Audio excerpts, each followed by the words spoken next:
Hola, soy Federico Fujimi, docente de la Cátedra de Microbiología y Parasitología de la Facultad de Ciencias Médicas de la Universidad Nacional del Comahue, y este es el teórico número 17, la subpartición de Rickettsia. Te comparto pantalla.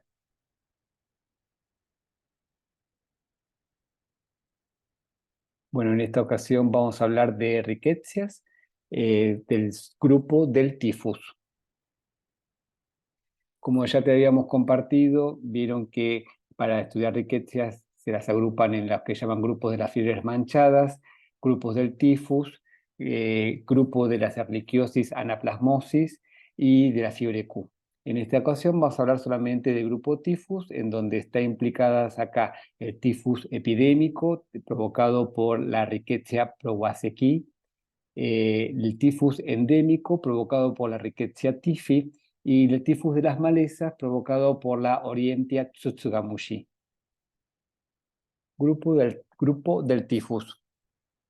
Es un grupo zoonótico transmitido por piojos y pulgas y que causan diversas riquezas relacionadas entre sí. Tienen distribución mundial y el prototipo en Argentina es más del tifus endémico o murino. Murino viene de ratón. Para poder ir haciendo un paneo general de repaso, así les va quedando. El tifus endémico está relacionado con las pulgas, sobre todo de roedores, y que después el ser humano entra como hospedero accidental. El tifus epidémico está relacionado con el piojo del cuerpo, que infesta al ser humano directamente, sin mediar roedores, y el tifus de los matorrales, que está relacionado acá por un ácaro pequeño, se mantiene en un ciclo salvaje a través de roedores. También trabajan los que llaman matorrales como para llegar a la infección e infectar de esta manera al ser humano de manera accidental también. Un repaso, o más que repaso, un adelanto de lo que va a ser la parte de parasitología, en un módulo más adelante, en donde vamos a discriminar la diferencia entre garrapata, piojo, ácaro y pulga.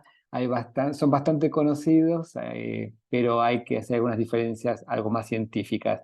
Sí puede pensar que no solamente las diferencias son de tamaño, sino que también pertenecen a familias diferentes. De hecho, si bien todo este grupo pertenece digamos, al orden Animalia, y dentro de Animalia estarían aquellos que pertenecen como al grupo, al grupo Insecta, que sería piojo y pulga, porque está caracterizado por 3 pares de patas, o sea, 6 patas, mientras que las garrapatas y los ácaros está dentro de la familia Acarida, y que tiene 4 pares de patas. Un poquito más abajo también vemos una diferencia entre piojos, que tenemos al piojo de la cabeza, que tiene un tamaño intermedio, al piojo del cuerpo, que es un poquito más grande, y al piojo del pubis, también llamada ladilla, que son un poquito más pequeños. Si es algo para destacar rápidamente, fíjense la diferencia entre el piojo y la pulga. La gran pregunta, o las afirmaciones que se hacen, que la transmisión es a través de cabeza a cabeza, que el piojo salta de cabeza a cabeza. El piojo no tiene esta capacidad de saltar, porque quien salta es la pulga, ya que tiene desarrollada esas tercera par de patas, las inferiores o las traseras, que con eso logra saltar. En cambio, el piojo se sujeta o se suelta, y de esa manera es como accede a transmitir a diferentes hospederos. Bueno, otra diferencia grande con respecto a garrapatas es que hay un dimorfismo de tamaño entre macho y hembra, y también cuando los que son hematófagos, que están llenos, pletóricos de sangre, cambian bastante el tamaño. En ese caso, garrapata cambian mucho de tamaño versus piojo y pulga, que no cambian tanto de tamaño. Vamos ahora entonces a meternos de lleno con la primera entidad nosológica, que sería el tifus endémico, o también llamado tifus murino. Murino vendría de ratón. El agente infeccioso es la Rickettsia typhi. La distribución es universal, el reservorio natural es la rata y es transmitida por pulgas que adquiere las infecciones de ratas triquexémicas. Las ratas y los seres humanos se infectan cuando las heces de las pulgas son depositadas en una zona de picadura pruriginosa o más raramente a través de una picadura de la pulga per se o incluso a través de riquecias que están aerosolizadas provenientes de heces secas de las pulgas.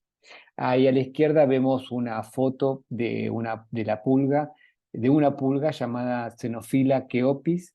Vean ahí el gran desarrollo del par de patas trasero que con eso logra saltar. Y abajo vemos todo un grupo de ratas, como para quien no lo sepa, si bien en la diferencia entre ratones, lauchas y ratas, es que sobre todo las ratas tienen tamaños grandes y están bastante asociadas a las urbes. Entonces, como para poder conocer un poquito de cómo sería la fisiopatogenia, arriba a la izquierda puse una imagen en donde se ve una, una pulga en estado de reposo y que logra después en una secuencia hacer el salto hasta lograr extender el tercer par de patas traseros para lograr hacer ese salto. La pulga va a picar a el mamífero, en este caso a una persona, que ahí en la foto se muestra rascándose las piernas, es donde llegan las pulgas a picar, y cuando va succionando la sangre, a medida que su intestino se va llenando de líquido, va obligando a defecar, las deyecciones van cayendo sobre la propia piel y las deyecciones están llenas de Rickettsia typhi. Cuando ocurre como la picazón, la picadura, pica mucho porque la pulga para poder succionar va liberando una saliva como anticoagulante, pero que es bastante inmunogénica, genera toda una respuesta que termina con picazón, la picazón rascado y el rascado con las uñas se van generando microtraumatismo o traumatismo ya preexistente en donde se van a poner en contacto con las heces de la pulga llena de riquecias. Alternativas a esta forma de transmisión sería por inhalaciones, ya que la eyección de la pulga cuando se seca es tan volátil que todavía las riquecias están viables y uno podría adquirirlo a través de la mucosa nasal y respiratoria. Y también si justo tenemos deyecciones de pulga en nuestra mano y nos rascamos los ojos, podrían ingresar por conjuntiva. Abajo en el gráfico, en este diagrama, lo vamos a ver en estos tres tifos que vamos a repasar y trata de comparar cómo sería la interacción de estas bacterias con la célula hospedera. Y vemos ahí que me está mostrando a izquierda a Orientia, cómo lo hace, Rickettsia en el medio, de color gris, y la familia Anaplasmosiaceae, que implican a las erliquias y a las anaplasmas, a la derecha. Bueno, nos centramos entonces en riquecias que en la entrada es por endocitosis. No vamos a poner énfasis en todos los receptores y proteínas implicadas, pero una vez que está el fagosoma, logra lisarlo y liberarse adentro del citoplasma, en donde ocurre la replicación y por fisión binaria, y una vez que aumenta su cantidad, puede la salida ser de dos maneras, o lisando completamente la célula que la albergó, o si esta célula tenía pegada una célula adyacente, podría liberarse infectando la célula vecina. La clínica del tifus endémico tiene un periodo de incubación de 1 a 2 semanas. Como pródromo, tiene casi toda la sintomatología inespecífica de lo que nosotros llamamos síndromes gripales, como las cefaleas, las mialgias, las artralgias, náuseas, malestar que dura 1 a 3 días, y todo esto dura, cuando termina, empieza una fiebre y escalofríos abruptos, fiebre alta.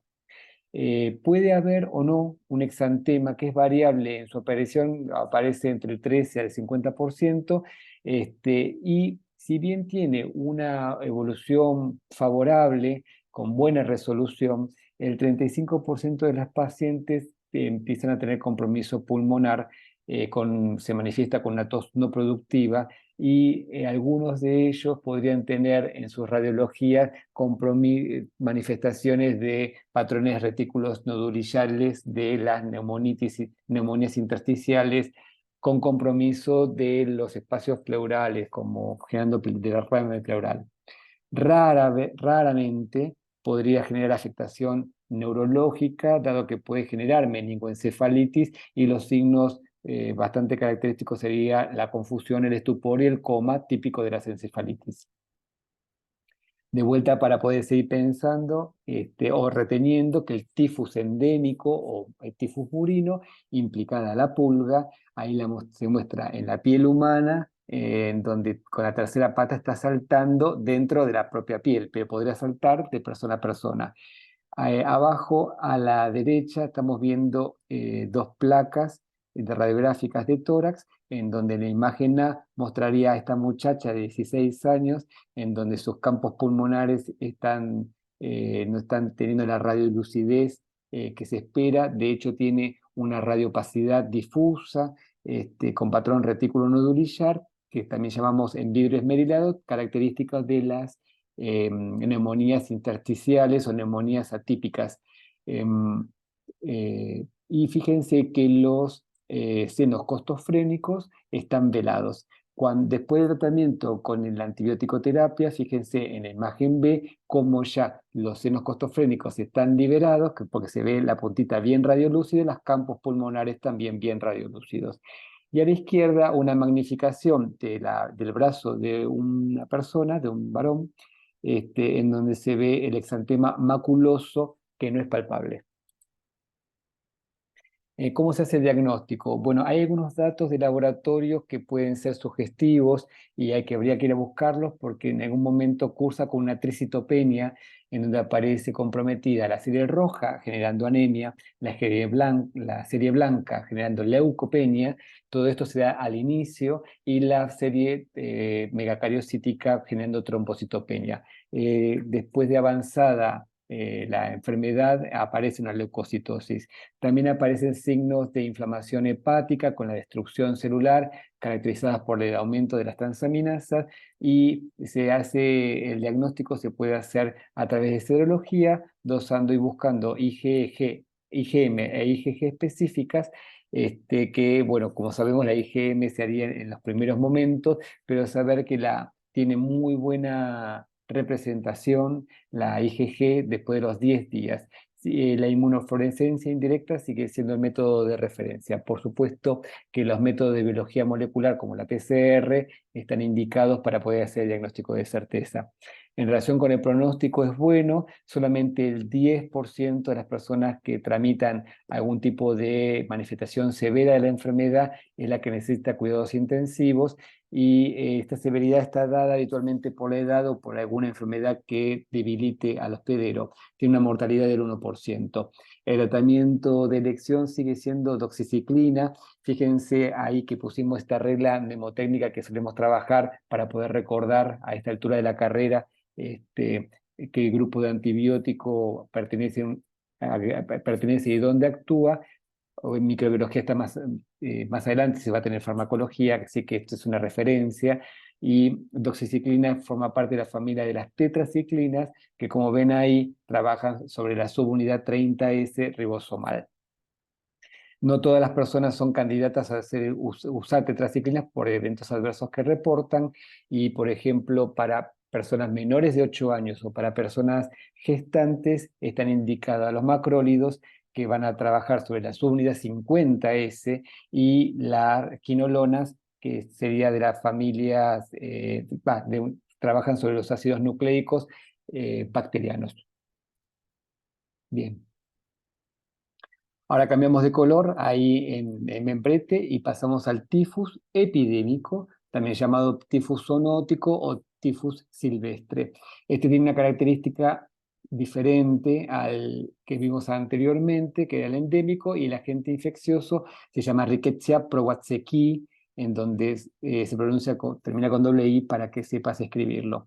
Esa I final en latín significa que pertenece a Prowazekii, o también Rickettsia de Prowazekii. El vector es el Pediculus humanus corporis, que es el piojo del cuerpo, el que te habíamos mostrado, el grandote. El reservorio son los roedores, que se lo entiende actualmente como que es parte de un ciclo doméstico, y también incluye, se está describiendo a una ardilla voladora de los Estados Unidos, como que se llama Glaucomis volans, que creen que puede ser parte de un ciclo salvaje. Esto implicaría que se mantiene a nivel mundial dentro de un ciclo salvaje y cada tanto ocurren epidemias avanzando sobre el ciclo doméstico. La extensión territorial mundial es reducida porque la Rickettsia prowazekii tiene una peculiaridad que mata al piojo a las 2 o 3 semanas de haberlo infectado, porque como va ocupando el tubo intestinal, le provoca una obstrucción intestinal y muere. El ciclo en este caso no está mediado por roedor alguno, sino que es persona, piojo, persona. Es porque el piojo defeca a la Rickettsia prowazekii y el paciente se autoinocula por rascado. Em, y bueno, incluso si al piojo se lo matara por aplastamiento, las excrescencias que salen del piojo, que se depositan sobre la piel, si uno genera microtraumatismo por rascado, también puede ser infeccioso. Se va extendiendo de persona a persona a través del piojo de la ropa o piojo corporal.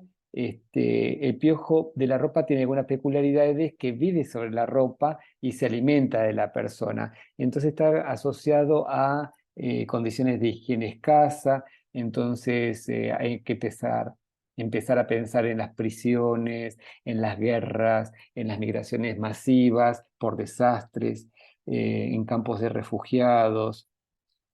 Acá hay dos magnificaciones. A la derecha tenemos al Pediculus humanus corporis. Fíjense que tiene una cabeza con antenas. Bueno, tienen nombres técnicos, digamos, ¿no? Pero fíjense a sus laterales que están las 3 pares de patas. 3 de un lado, 3 del otro, y después con todo un abdomen, todo un abdomen con el aparato interior y en la parte final donde va a poner huevos.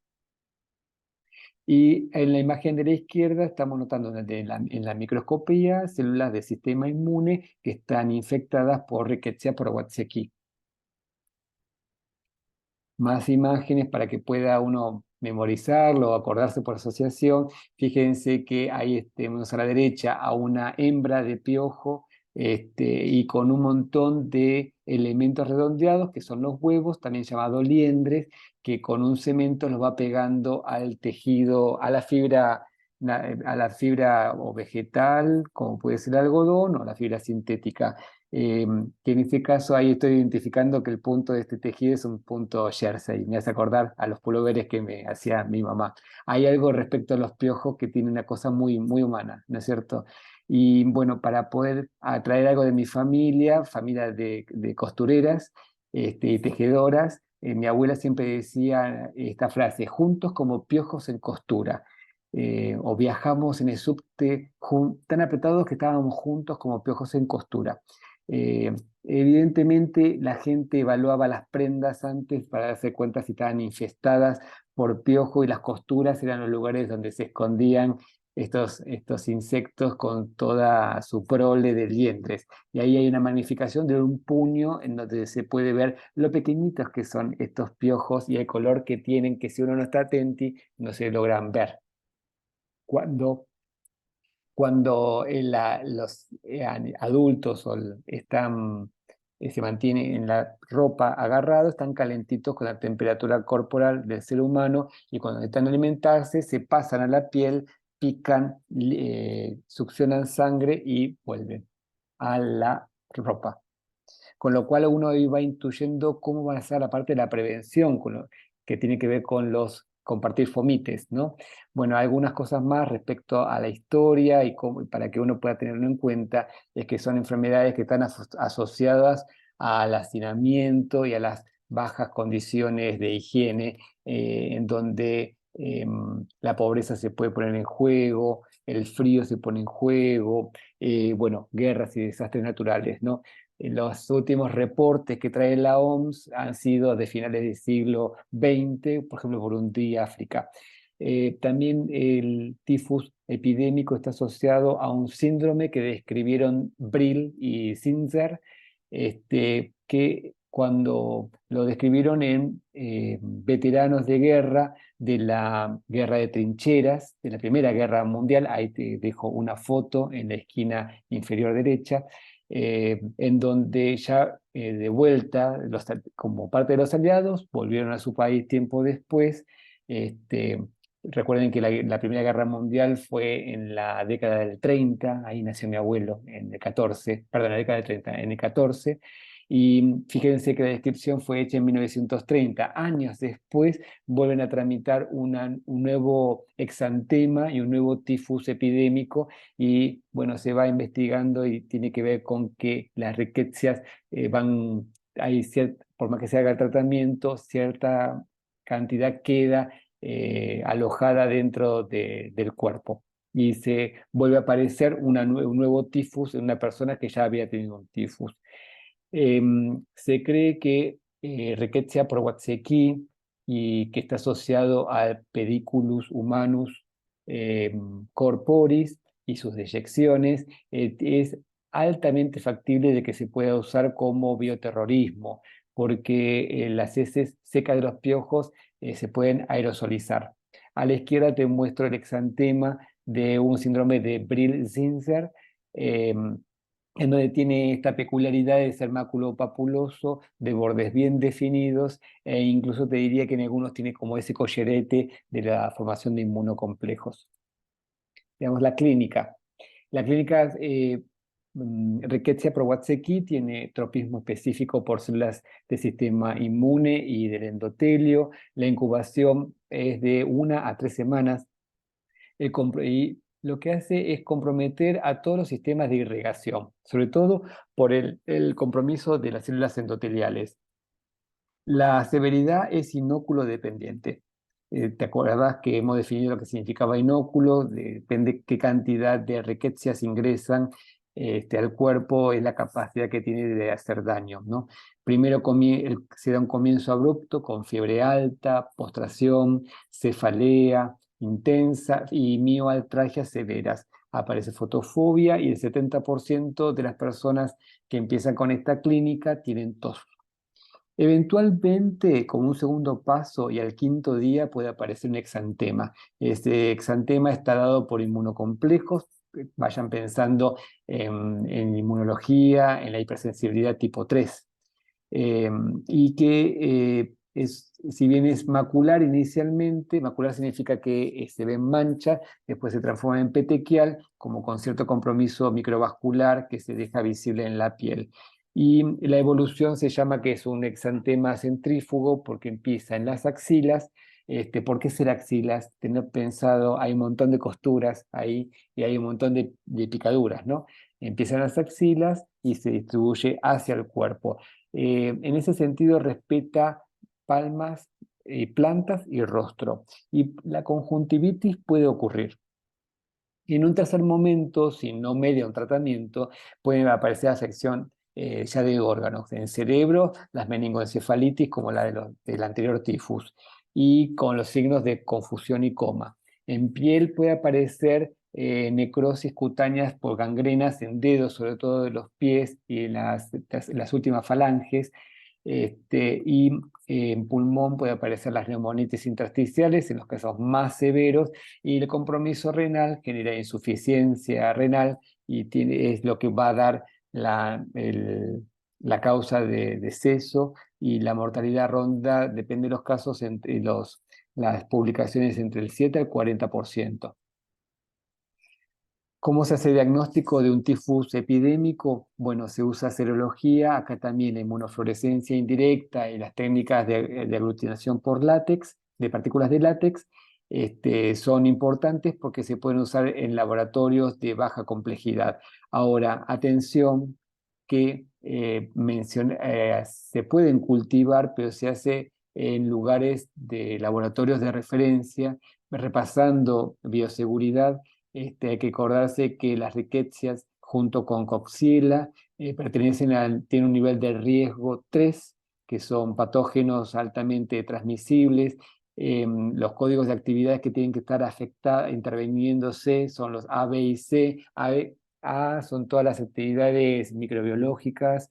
B sería intervenir todos los equipos de bioseguridad, y el C tiene que ver con todas las instalaciones intervenidas para poder contener a esta bacteria, y los niveles de bioseguridad son altos, entre el 2 al 3, porque hay que usar cabinas tipo 3, que implicarían totalmente herméticamente cerradas, donde uno se mete con guantes adentro de la cabina y tiene filtros EPA por todos lados.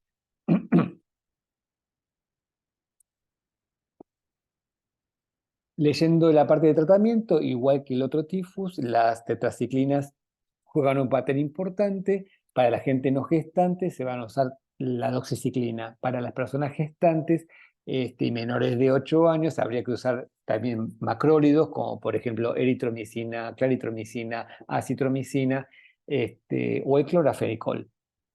Abajo te quise poner un fotograma de la película Lo que el viento se llevó, que se filmó en 1938, pero que trató sobre el sur de los Estados Unidos en la Guerra de Secesión de 1861, en donde muestran ahí a Mami, que sería una sirviente, antes esclava, después liberada, pero que lo reta al señor Kennedy porque él, que era el prometido de una de las muchachas de esas mansiones sureñas, había vuelto de la guerra y les pidió que se saque toda la ropa porque la tiene que meter en el caldero a hervirla. Lo mejor hubiese sido quemarla porque estaba llena de pediculus humanus corporis, pero cuando en los momentos de tanta penuria, tanta hambre y tanta miseria, hasta la ropa maltratada y empiojada se hierve y se recicla, y bueno, el hervido era una forma de matar a liendres y a piojos y volver a usarla. Entonces, en la medida de prevención hay que controlar al piojo. La limpieza y el cambio de ropa seguidos va a ser también fundamental. Y se pueden usar insecticidas, pero implica otra economía, y el control del hacinamiento también va a ser importante. Si sos un colega médico o médica sin matrícula, probablemente te toque en algún momento de tu historia como del ejercicio contener o ser testigo de una catástrofe o de una guerra, y tenés que estar pensando en tifus epidémico. Cambiamos a otro color en el membrete. Pasamos al último de los tifus que vamos a desarrollar. Se llama tifus de los matorrales, también llamado scrap typhus. El agente infeccioso, ese que mencionamos, que se llama Orientia tsutsugamushi. La palabra tsutsugamushi es una voz japonesa, donde mushi o mushi significa insecto o bicho, y tsutsuga significa cilindro. Tiene que ver esto con el ácaro, con la forma del ácaro, digamos, ¿no? Y Orientia es porque compromete a todo Oriente y Oceanía, en lo que llaman Triángulo Tsutsugamushi, después lo vamos a ver, donde es endémico esta bacteria que está dentro de las rickettsiales. Bueno, es una riqueza bastante diferente, fue conociendo hace poco a través de codificar su material genético, empezar a entender cómo es la replicación intracelular, con lo cual se llamaba antes Rickettsia tsutsugamushi y actualmente se le puso un nombre diferente con un género aparte llamado Orientia. Se perpetúa en la naturaleza a través dentro de ácaros, llamados ácaros trombicúlides, en roedores, y accidentalmente también puede estar en humanos. Pero se perpetúa, tiene una peculiaridad diferente a diferencia de las otras rickettsias, que tiene transmisión transovárica. Eso significaría que si un ácaro está infectado por Orientia, esta compromete las células em, para, de sus gametas, ya las infecta para que al poner huevos, este ácaro, ya sus larvas estén infectadas. Con lo cual se perpetúa en el tiempo ya directamente por el mismo ácaro, sin necesidad de tener a roedores u otros animales interviniendo en el ciclo. Después de poner los huevos, las larvas de estos ácaros que están infectados inoculan los microorganismos en la piel del animal del cual se van a alimentar, y recuerden que este ácaro en particular no va a succionar sangre, sino que se alimenta de la piel. Bueno, está presente en varias partes del mundo, pero existe este famoso triángulo Tsutsugamushi, en donde es endémico, que está dentro de Asia, compromete las islas del Pacífico y Australia, y en el 2005 Chile reportó un caso. Está relacionado con los matorrales y los yuyos y el pasto, y en ese sentido hay que pensar en la actividad laboral, en donde peones rurales o la gente que hace senderismo o trekking y están usando ropa inadecuada, dejando expuestas partes de su piel, podrían ser pacientes de tener un tifus de los matorrales. Ahí vemos este planiferio, en donde está este triángulo Tsutsugamushi que les mencionábamos, y en otras partes de Occidente hay reportes de caso. Y abajo vamos a ver lo que también se va a ver la otra presentación sobre las fiebres manchadas, que también tiene que ver con rickettsiales, en donde aparece la mancha negra, en donde es esa lesión necrótica dura, central, de 5 milímetros, con un halo eritematoso, que es donde va a picar este ácaro, y que si uno tiene bastante adherencia y uno si lo arranca, podría dejar una úlcera, como está mostrando esta persona en la raíz de su pene. ¿Cómo es la clínica? La intensidad es variable y va desde leve hasta mortal. El periodo de incubación va de 1 a 3 semanas, y tiene de vuelta el pródromo inespecífico de los síndromes gripales, de la invasión infecciosa hacia una célula, como la fiebre, la cefalea, la tos, la mialgias, y suma síntomas digestivos. Y aparece el 50% o menos de las personas que lo padecen identifican la famosa mancha negra, que es esta escara necrótica, y alrededor de cerca de esta mancha necrótica, adenopatías satélites. Es variable que aparezca exantema y conjuntivitis. El exantema, de aparecer, tiene la peculiaridad que es maculopapuloso grueso, o sea que se ve y se palpa, y comienza en tronco, pero respeta palmas y plantas. Los casos más severos cursan con meningoencefalitis e insuficiencia renal, y de vuelta a la neumonitis o neumonías intersticiales. Y tiene una mortalidad del 6% si no media tratamiento. Lo que lleva a la causa de muerte es el fallo multiorgánico. Acá en estas imágenes te mostramos en la imagen A un joven con todo el exantema maculopapuloso grueso en el tronco de su cuerpo. En las imágenes B, C, D y E estamos viendo la mancha negra, que es esta escara necrótica profunda, adherente, pequeña, que va desde 5 a 10 milímetros y es poco dolorosa. Y abajo en la F y en la G te queremos mostrar cómo en algunos lugares del mundo también le dicen que se parece a una quemadura de cigarrillo, y está rodeada por el halo eritematoso, que es ese halo enrojecido. Bueno, acá vamos a hablar del ácaro, que te estamos mostrando esta imagen microscópica. Bueno, sí, es microscópica porque mide muy poquito, y fíjense que, no sé si le llama la atención, pero si es del orden Acarida, tendría que tener 8 patas, o sea, 4 patas de un lado y 4 patas del otro. Pero esta, que es una larva, solamente tiene 3, y está señalado con una flechita el aparato masticatorio, el aparato con el que va a comer, que es bastante prominente al lado de otros ácaros u otras garrapatas. Es, bueno, de la familia Trombiculidae, también le dicen los trombicúlides. filoartrópoda y de la clase aracnida, como las arañas y los escorpiones, y los ácaros y las garrapatas. Género y especie modelo del que te vamos a hablar ahora se llama Trombicula autumnalis, autumn pensando en otoño. Ahora vamos a ver por qué. Y bueno, tiene cierta estacionalidad porque se da, como casi todos los ácaros y las garrapatas, cuanto más calor haga, más se mueven, con lo cual a mediados de primavera y hasta mediados de otoño, con la primera helada, es donde aparece mayor cantidad del tifus de los matorrales. El reservorio sigue siendo la tierra y este ácaro, porque bueno, ahí es donde vive hace la mayor cantidad de su ciclo, y se encuentra entre la superficie y hasta los primeros centímetros de la tierra.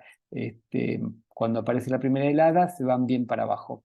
Tienen sensores para calor y dióxido de carbono, de manera que la larva, no bien eclosiona de sus huevos, empieza a seguir el calor y seguir al dióxido de carbono, con lo cual se suelen alojar en la puntita de las hojas, en las puntas de las ramas de los matorrales, y no bien aparece una cosa que sea, emane gran cantidad de calor y emane gran cantidad de dióxido de carbono, fácate, se suben y caminan y se alojan en lugares que sean difíciles de sacar por el rascado. Cuando están arriba del animal, puede vivir ahí, estar arriba durante unos días o hasta un mes, hasta que termina de comer y de repletarse, con lo cual se deja caer al suelo donde sigue su ciclo. Acá estamos hablando que las personas forman parte también de los animales, nada más que serían como hospederos accidentales. En fase adulta se alimentan de insectos pequeños, otros ácaros, sus propios huevos, y huevos incluso de mosquitos Aedes aegypti.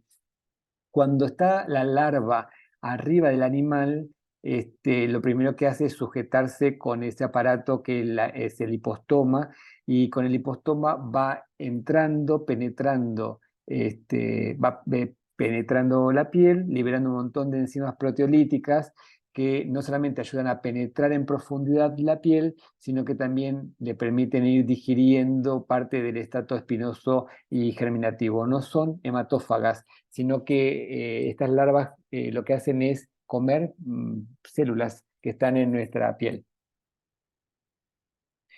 El, bueno, acá sería una representación del ciclo en donde en el número 1, la trombicula, ay, me diré el género, ay, perdón, género de especie, vamos a ver.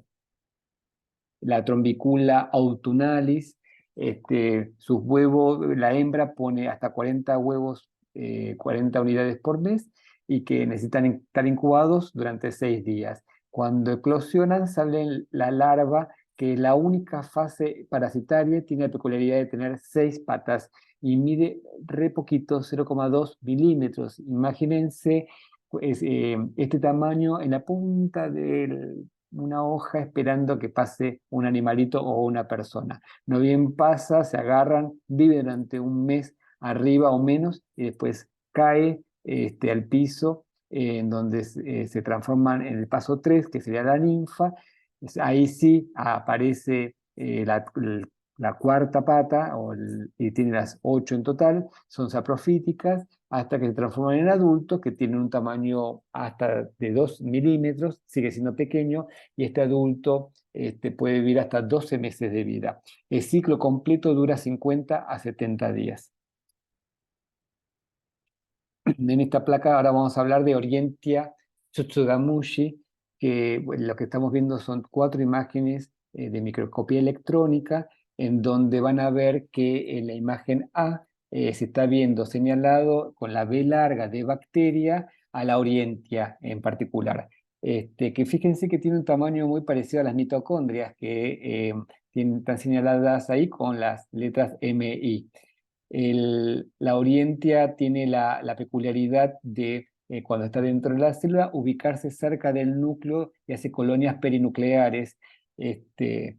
Otra peculiaridad que fueron encontrando, por ejemplo, en la imagen B, es que van viendo que tienen brotaciones y que las orientias, cada bacteria tiene al lado una imagen redondeada pequeña que han llamado micropartícula asociada, que está señalada ahí con la MP y las flechas. Cuando en la imagen C van magnificando a una orientia, ven con mejor detalle el brote y ahí la micropartícula asociada. Y cuando en la imagen D magnifican a la micropartícula asociada, también se dan cuenta que tiene la misma tipo de membrana que ¿cómo se llama? Que la bacteria principal, entendiendo que probablemente este sea la hija, y que no se dividen por fisión binaria, sino que se hace por brotación. Por eso son bastante diferentes a las riquecias y las han diferenciado por eso.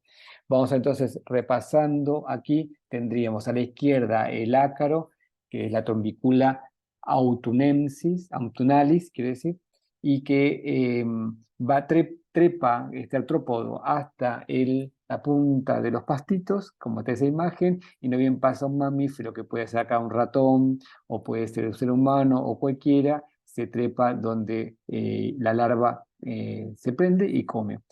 En el gráfico que estábamos viendo, acá Orienta Tsugamushi estaría a la izquierda. Fíjense que aparece la entrada con una endocitosis, hace la ruptura del fagosoma y se libera a citoplasma, ubicándose en colonias perinucleares, donde va a ocurrir la replicación. Se cree que es por brotación, y al salir, también por brotación celular, adquiriendo algo de la membrana citoplasmática. El diagnóstico se hace por técnicas inmunológicas y por PCR en sangre. El tratamiento nuevamente sigue siendo la opción, todo lo que implique el trabajo intracelular de la bacteria con las tetraciclinas en la cabeza, y como se están observando en Tailandia, por ejemplo, resistencia a la doxiciclina, que es una tetraciclina, se puede usar rifampicina o macrólidos. Bueno, ahí, como vimos, las tetraciclinas trabajan sobre ribosoma 30S bacteriano, los macrólidos sobre la subunidad 50S ribosomal, pero la rifampicina acá es el único individuo, es el único droga dentro de las familias de las ansamicinas que trabaja sobre los ácidos nucleicos. Bueno, y aquí vamos terminando con lo que sería el grupo tifus.